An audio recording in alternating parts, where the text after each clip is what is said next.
and today is a success talk. And I am honored to have on the show a good friend of mine. We were just talking before the show. We have known each other now for 10 years. And it's Donald Thomson, real estate agent brokered by Keller Williams Realty, the Woodlands and Magnolia out in the Woodlands, Texas. Donald, welcome to the show. Hey, thanks for having me, Jeremy. 10 years already. 10 years and to have the common bond of being an Aggie too, that just makes this episode extra special and something somebody should tune into. Yeah, I mean, Yep. we were talking. So I was at Champion School of Real Estate when I met you at a career fair, Keller Williams. You were at Keller Williams at that time, and you were one of the people that brought me to Keller Williams for sure. So, and I'm still grateful for that. Well, I'm glad to have you, and it's been fun to watch even from afar, watching you grow your business over the years. And I want to jump into that today. I think there's some great things that you can share with our listeners, and that's going to help them, finish out the year strong, but more importantly, have a great 2024. The market's a little bit different right now. I'm seeing some great things that are going to open it up a little bit here in the near future. And there's some things that we could be doing right now in our business, and you do them really, really well. So I want to talk to you today, Donald, about working your database. Tell me about your database and why it's so important to you. Yeah. Our business is 99% referral based, and that comes from that database. I was fortunate. I grew up in Houston, so I had a lot of built-in people that I knew. You may remember I once sold ice hockey on the border of Mexico in Laredo, Texas. I used to be in the sports industry, sports If you business. could, if you could sell ice hockey down there on the border, you could sell anything. That's the idea, right? And so when I first moved back to Houston, I'd gone to Texas A&M for 2 degrees there and 5 years in Laredo. So I had been gone from the Houston area for a while. So the first thing I did, even while I was in training at Keller Williams, I got my phone out and looked at anybody and everybody that had a Houston connection in my contact list and just went down the list and used my new career as an excuse to reconnect. My phone call sounded something like, "Hey, I haven't talked to you in a while, and I just want to let you know I'm back here in Houston. I got a new career, and I'm wanting to reconnect to let you know I'm back here in Houston." And of course, before I could even get it out, what are you doing? What's your new career? Aren't you selling ice hockey on the border of Mexico? When I told him I was in real estate, that just opened up a lot of doors. And remember the second person I ever called. There was a reason she was the second person I ever called. She was an attorney that I worked with in Laredo, and she had her principal office here in Houston. And I'll never forget it. She said, "Donald, that's great. My son just got word that he's being transferred from Austin to Houston. He'll be in town this weekend. Can you help him?" I'm like, "I'm just got out of training, but absolutely." I didn't say that out loud, but my database has been everything since Yeah. the very beginning. Yeah, and I want to point that out. I think a lot of times, I'll get asked that question as a coach. Somebody will say, "Well, what do I say?" And I think you just demonstrated how simple it was just to pick up the phone, get past the fear of doing that, make Yeah. the call, and just say, "Hey, this is what I'm doing." And, I'd love to have your support. A lot of times we'll make those calls. They're not making a decision right then, right? It's building that relationship and sticking with them over time before they might use you. So Yeah. super, super simple. So you said 99% comes from your database. Are you using a particular platform or CRM to manage your data? Yeah, I use what's called a referral maker CRM system that keeps track of. I have it open here right in front of my screen here, and the main things we do are calls, notes, and pop buys. So it's all about voice to voice and face to face and creating those voice to voice and face to face interactions. We talked about here at the end of the year what we do. Our biggest thing every year is we have a large client Christmas party. We call it a posada, kind of a Mexican themed posada at our house. Last year we had over 120 people come for that, including the kids. And it's not always about the party itself. The party is the reason to call. I always need, even though I'm very strong with my database, I know them. Most of them I have a personal relationship with. I still struggle to make those calls too. It's hard for me to just call without a reason and just, "Hey, Jeremy, how's everything going with you in the house?" I don't feel comfortable with that. I need a reason to call. So I'm either calling to invite them to something like this posada, or in the summer we have a movie night for our clients, or I'm trying to bring value. The last couple of weeks here in Texas, we had a big election that no one seemed to know about, where Proposition 4 was one of the big things on the ballot to drastically decrease our property taxes. I called every single client, every single person in my database one-on-one and made sure they knew about this Proposition 4. So I'm bringing value or bringing education about the biggest asset they own. I've always said a financial advisor, your financial advisor should call you once or twice a year to tell you what's going on with your financial retirement assets, right? Well, why don't we as realtors do that, or lenders do that for people with their biggest, most personal assets? So I always try to mix in a few calls a year talking about that and or inviting them to something. So Donald, let me go back. Yeah, let me go back on that. That Proposition 4. That's brilliant. That's a great reason to call. Let me ask, how many people actually knew about Proposition 4 when you made the call? Called over 100 in a couple weeks. Five. I remember I was thinking it was about 4 or 5 because it was less than a handful. I actually knew about it, and that's just knowing about it. But okay, which one do I vote for? Is it a yes vote? Is it a no vote? All that, and they appreciated the fact that I would call and let them know something about their property taxes. I have no skin in that game. I'm not getting any pay for them doing it, but I'm looking out after their asset because here in Texas, our property taxes are high. So to get that down, they just appreciated that I was looking out for them for a way to save money on a product that I've already sold them. Is what really resonated with a lot of people. And yeah, like you said, most of them didn't even know about it. Yeah, it gives you that genius factor when you call. It's like, oh my gosh, Donald knows everything, and they remember that value you bring. So when that time comes again, and they get that itch to buy, sell, or invest in something, who are they going to call? They're going to call the person that's informing them constantly. Right. Top of mind awareness. But, I always talk about it's a 3-level thing. When someone's thinking about real estate or knows someone who's thinking about buying or selling real estate, yeah, it has to start with top of mind awareness, right? But it has to go beyond that. It's one thing to, oh, yeah, Donald, this person's thinking about selling. Donald pops into mind, but they got to like you as well. It's one thing to say, yeah, Donald, he's a realtor. He's a real jerk. I'm not going to refer him. So they got to know about you, like you, but then believe that you're the right person to help them. That competency. It's one thing to think Donald, he's a good guy, but I don't know if he can really be the one that can help my mother. So well, you got to overcome that jerk part. So yeah, gosh, but you can't overcome the jerk part. It don't matter how good you are. But so it's level. But that's the relationship aspect of it. I mean, I'm a relational person by nature. I genuinely like my clients. They made a big impact on me as well. So yeah, I want to look out for that and bring them value to it. And sure, when the time comes, my philosophy is simple. If I take care of my clients like I would my own family, when the time comes for them or someone they know to buy or sell, yeah, I do expect them to think of me and refer me in that sense. So yeah, I heard a great analogy today is when you have that client, it's like going out and planting a tree, and that tree then sprouts branches because you do such a great job for them that they refer you out to another person, then another person, and it multiplies over time. So I like to think about it as out here planting all these trees. Yep, we have one client. Let's call them the Smiths. Before they even bought or sold a house, they referred me quite a few clients. Well, those clients that they referred me to have referred me to other clients. So I always call it the Smith tree. Okay, from this Smith tree, this one seed, it has grown these different branches, and now those people they referred have referred others. So their branches are growing. All started with one referral from them. So that's amazing. It takes time. You got to be intentional about that. It's organic in that nature. To grow that, and you got to keep in touch and do the right things. You mess up one of those deals, it's over. My biggest goal is like, so Jeremy, if you refer me to somebody, my biggest object or goal would be for the person that you referred to me to call you back and say, Jeremy, thank you for referring me to DT. He really took care of us and went above. That's my job. Because if they call you and say, Jeremy, why the heck did you refer me to this DT guy? Hey, you're never going to refer me again. That's your reputation on the line. So I take that very, very seriously, yet we have fun with our clients.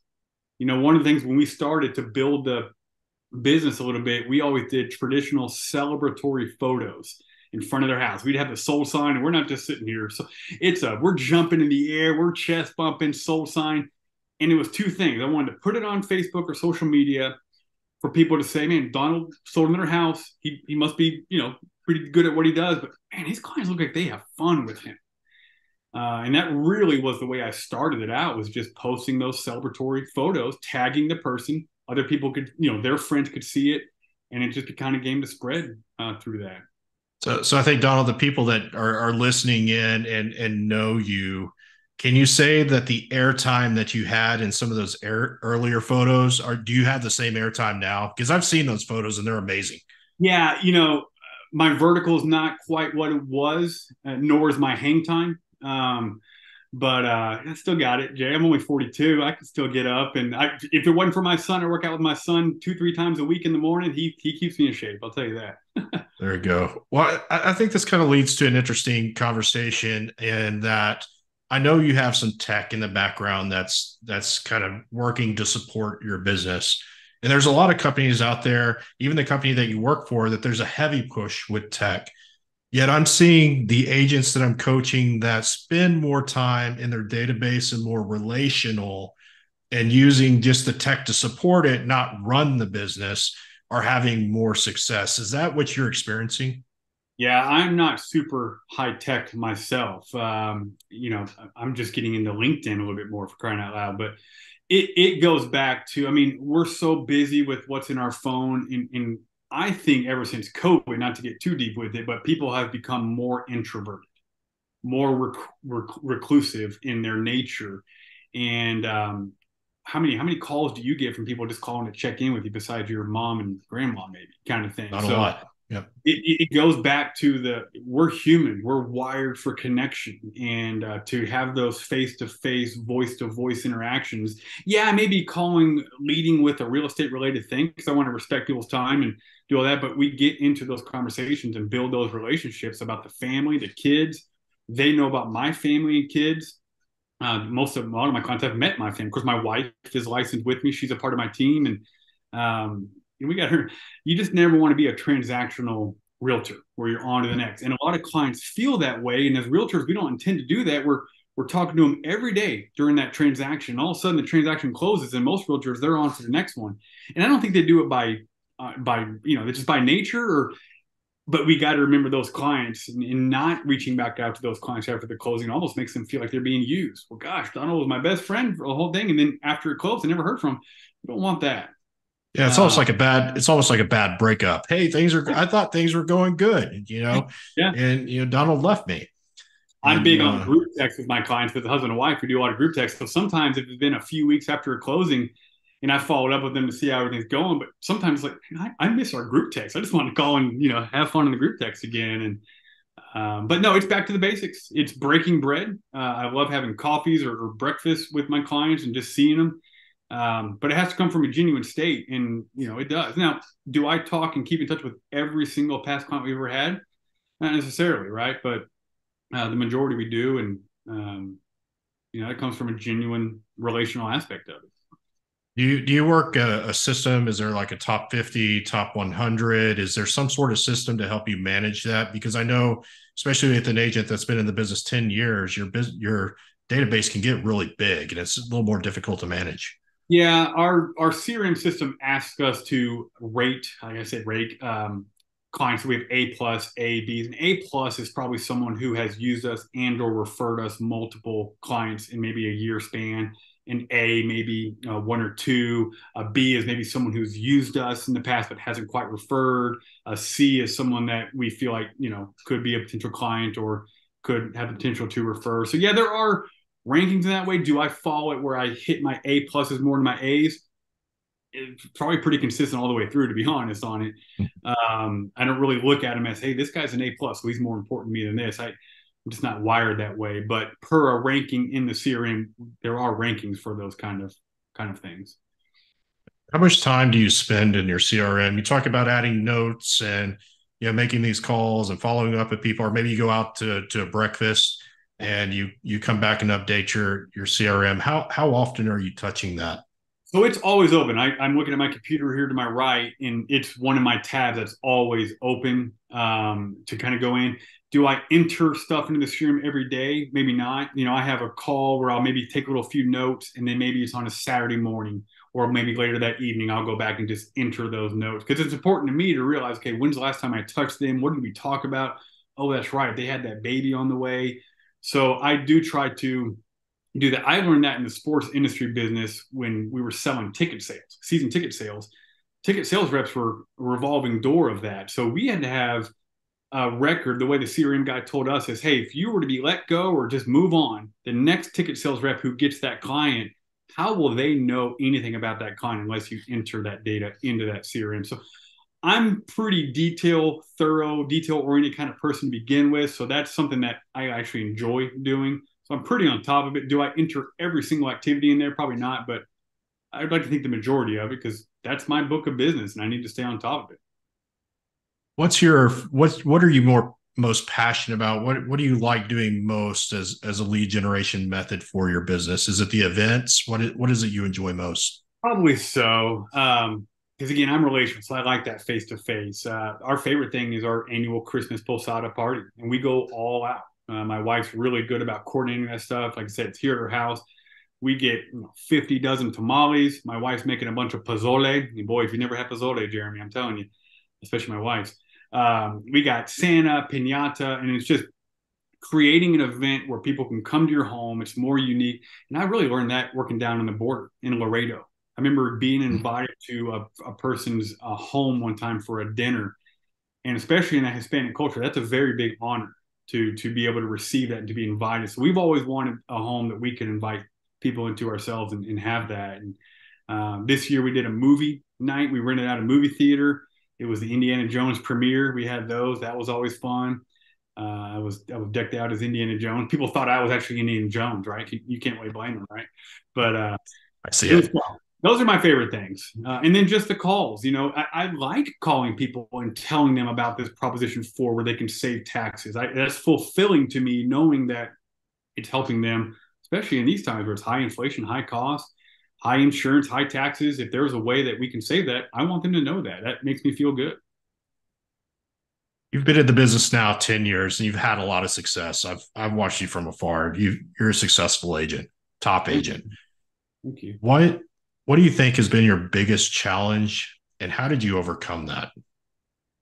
I guess the biggest challenge to start with is just starting.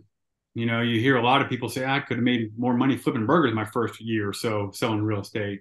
It's just getting out of that comfort zone and making those initial calls and putting yourself out there, being a little vulnerable to put yourself out there to make those calls and reconnect with people without the drunk monkey on your shoulder making it seem like you're a salesman. Oh, you're just bothering them. It's getting over that call reluctance to call, but having value when you do call. And now I would say it's one of the most challenging times in the business too. You got record high interest rates, slowed demand, a lot of stuff going on there, and it's a challenge too. But you keep you know building into that database, you can overcome it. But there's always seasonal.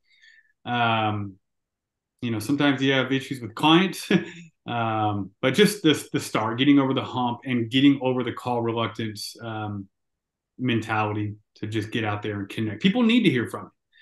And if you're calling with value, you should call. So I think those are always the day-to-day struggles of connecting.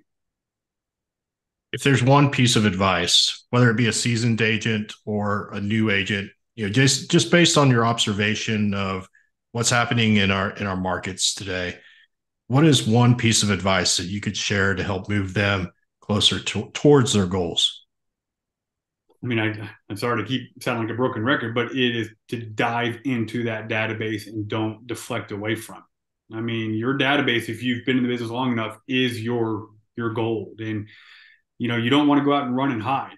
It's kind of like if a big company is undergoing a big PR issue, what they say is get out in front of it and control the narrative of those kind of things. So just staying in front, you have to find your database of champions that are going to then get you.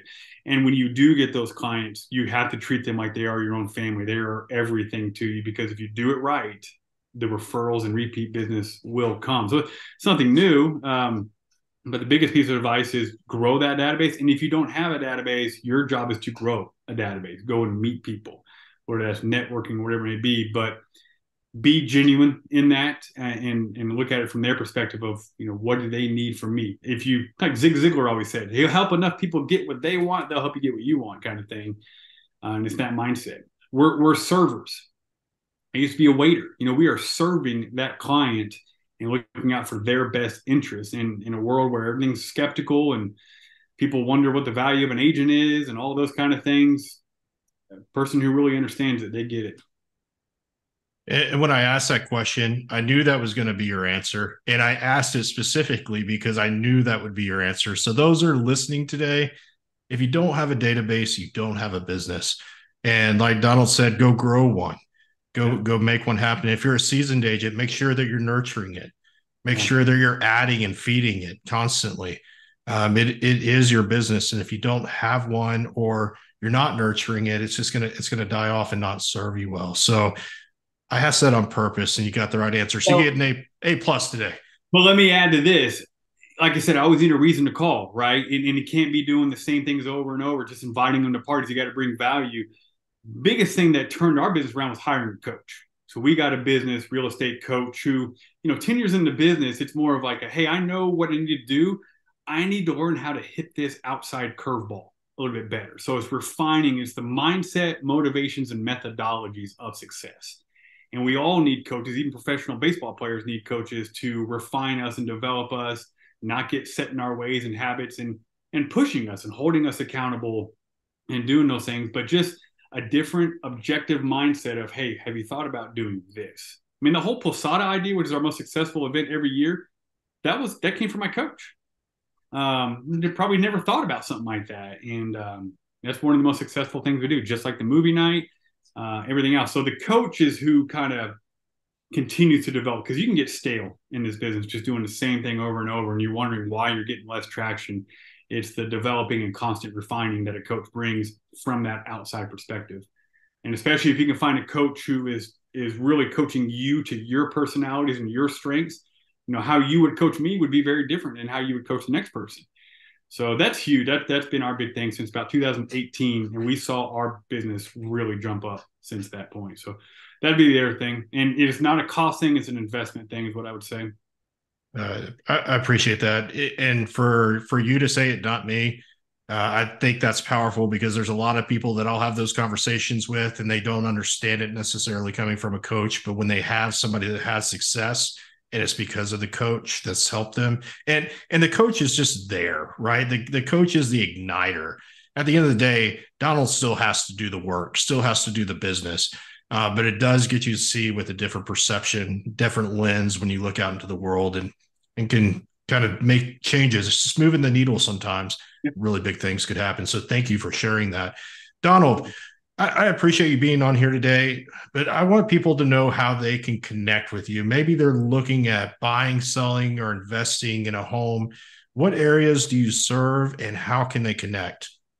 So I'm in the Tomball, Woodlands, Cypress area myself. Our office is in Woodlands, so it's mostly Northwest Houston. But we were talking before the call. We have a listing out in the Tascasita, Humble area. So we do go all over, but I would say our main niche is Northwest Houston. Um, you can always find me just through my website. So we're the DT team. Does not stand for the Donald Thomson team. DT stands for dedicated, trustworthy.